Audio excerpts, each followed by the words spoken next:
Hello guys, welcome back to my channel. இன்றைக்கி நம்ம என்ன பார்க்க போகிறோன்னா ஒரு குக்கிங் வ்ளாக் தான் பார்க்க போகிறோம்.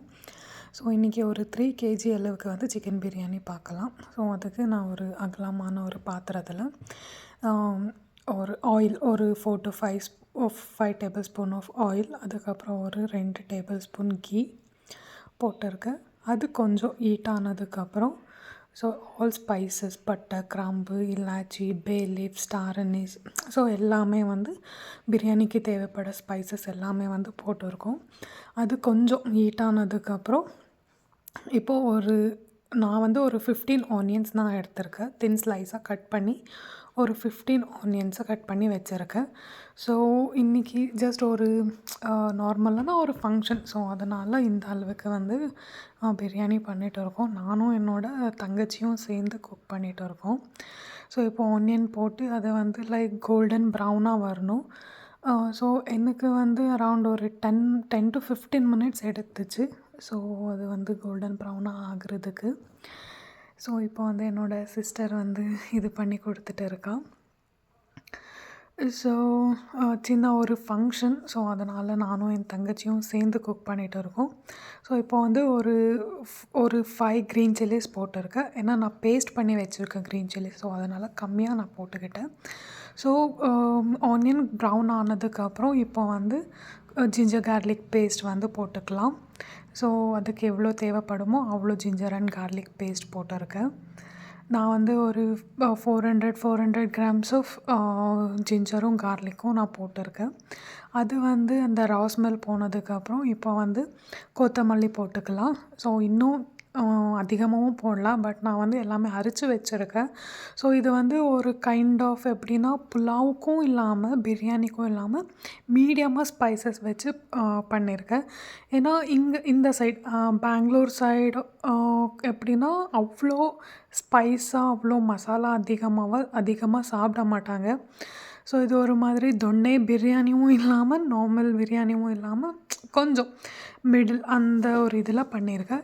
இப்போது இந்த பேஸ்ட்டில் என்னென்ன நான் ஆட் பண்ணியிருக்கேன்னா, ஸோ க்ரீன் சில்லிஸ், புதினா அண்ட் கொத்தமல்லி, 1 கட் ஆஃப் புதினா அண்ட் 1.5 கட் ஆஃப் கொத்தமல்லி அண்ட் காரத்துக்கு எவ்வளோ வேணுமோ அவ்வளோ க்ரீன் சில்லிஸ் நான் போட்டிருக்கேன்.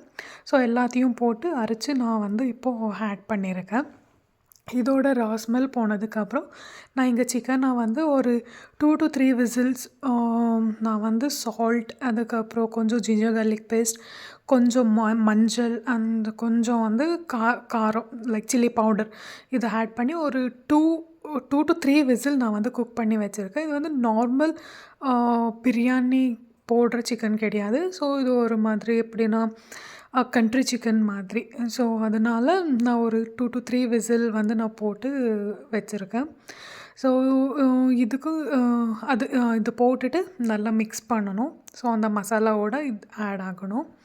இங்கே வந்து நான் ஒரு 7 டொமேட்டோஸ் எடுத்துருக்கேன். ஸோ ஏன்னா அதை தான் சொன்னேன்ல, எனக்கு அதிகமாக மசாலா தேவையில்லை. ஸோ அதனால் நான் எல்லாமே கொஞ்சம் கொஞ்சம் இது பண்ணியிருக்கேன். இட்ஸ் கைண்ட் ஆஃப் புலாவ் மாதிரியும் நாங்கள் வந்து வச்சுக்கலாம். அண்ட் இங்கே வந்து கர்ட், ஒரு பவுல் ஆஃப் கர்ட் நான் வச்சுருக்கேன்.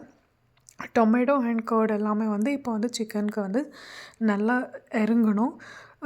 அதுக்கப்புறம் இதுக்குள்ளே ஒரு பேஸ்ட் கிடையாது, ஒரு பவுடர் பண்ணிக்கணும் லைக் பிரியாணி மசாலா. ஸோ அதில் வந்து லைக் பட்டை, கிராம்பு, இலாச்சி இந்த 3த்தையும் ட்ரை ரோஸ்ட் பண்ணி ஸோ அதோட பவுடரை நான் வந்து அரைச்சி வச்சுருக்கேன். ஸோ இங்கே வந்து நான் ஆல்ரெடி குக்கரில் வந்து வேக வைக்கும்போது நான் சால்ட் போட்டிருந்தேன், பட் எனக்கு வந்து பத்தலை.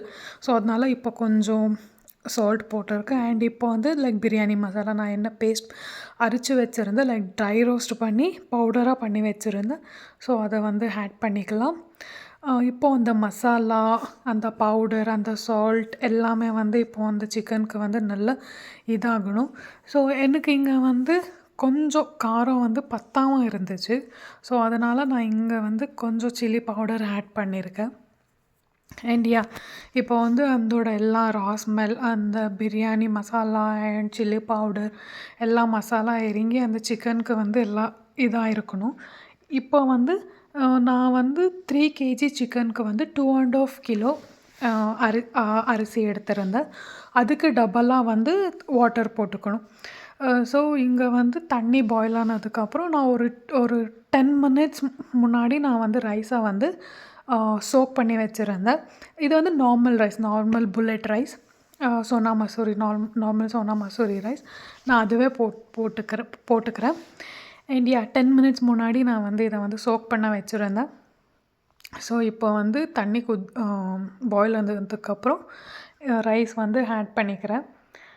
இன்னும் நல்லா தண்ணி பாயில் ஆனதுக்கப்புறம் நீங்கள் வந்து ஆட் பண்ணிக்கலாம். பட் எனக்கு வந்து ஹரிபரி, ஸோ ஆல்ரெடி டைம் ஆகிடுச்சுன்னு சொல்லிவிட்டு நான் கொஞ்சம் சீக்கிரமாகவே போட்டுட்டேன். ஸோ இங்கே வந்து ஒரு ஒன் லெமன் நான் வந்து ஆட் பண்ணிக்கிறேன். ஸோ ஃபைனலாக தான் ஆட் பண்ணணும். 1 லெமன் ஆட் பண்ணியிருக்கேன். அண்ட் இப்போ வந்து மூடி வச்சுட்டு இது பண்ணலாம். ஃபைனலி நான் அந்த சென்டர் கிளிப்பிங்ஸ் எல்லாம் எடுக்கலை. ஸோ இப்போ வந்து நான் வந்து பனானா லீஃப் போட்டு தம் போட்டிருந்தேன். Finally biryani is ready. So ஏதோ எனக்கு தெரிஞ்ச மாதிரி, ஸோ இது வந்து ஒரு மாதிரி பிரியாணியும் இல்லாமல் லைக் புலாவும் இல்லாமல் மைல்டு ஸ்பைஸாக வச்சு நான் வந்து பண்ணியிருக்கேன். ஏன்னா இதுக்கு சைட் டிஷ்ஷாக வந்து சாம்பார் இருந்துச்சு and some kind of fry ஏதோ பண்ணியிருந்தேன், லைக் கீ ரோஸ்ட் ஏதோ பண்ணியிருந்தேன். ஸோ அதனால் கொஞ்சம் மைல்டாக வச்சுருந்தேன். இப்போ வந்து உதிரியாக அஃப்கோர்ஸ் பிரியாணி இஸ் ரெடி. ஏதோ எனக்கு தெரிஞ்ச மாதிரி நான் பண்ணியிருக்கேன். கண்டிப்பாக ட்ரை பண்ணி பாருங்கள். ஸோ யாருக்கு வந்து அதிகமாக மசாலா இல்லாமல் இருக்கோ அவங்களுக்கு